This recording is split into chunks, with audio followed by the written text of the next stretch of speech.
I don't usually teach this because a lot of people teach their horse this and then later their horse gets in trouble for doing what it was taught. So when you teach this, you have to be really careful to teach them that they rear only and when you tell them to rear. And the rest of the time when they rear, you have to make sure that they get in trouble for that. So the way this started was one day he got really frustrated and when I was working with him on the ground, and he reared. And instead of making that a negative thing, I said, okay, you want to rear, let's teach you how to rear. So what happened was, I was asking him to move this way, I moved my arm in this motion, trying to flag him to go that way. And as I moved my hand up, he reared with it. So the way you start this is, you want to teach them to be in the right position. So you want to teach them to move their back feet there, and not their front feet.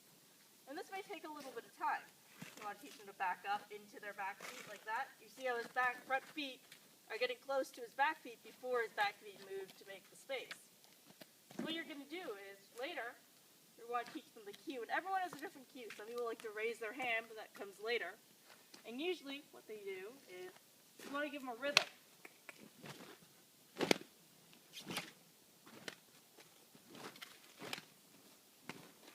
So he hasn't done this in a while. This may take a bit. There you go. And you always want to reward them after they do it. So that really wasn't his best rear. He usually goes up and paws in the air and does the whole Hollywood movie thing. But he's feeling pretty lazy right now. So once again, you want to make sure that you have a rhythm. So that he has something to look for and where he's going to rise. And you can sort of lightly graze him in the shoulder like that. Come on. And ask him to back into it. There.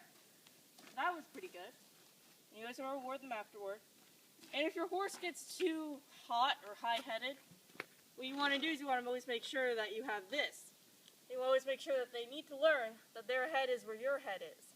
And that no matter what, this is where they're supposed to stay.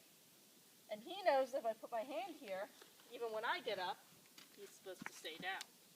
So that just keeps a sort of sense of control over the entire operation because you don't want this to get out of hand really easily.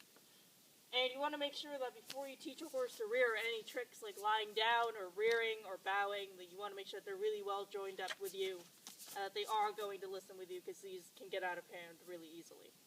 So I'll give you an update on bowing next, but for now, goodbye.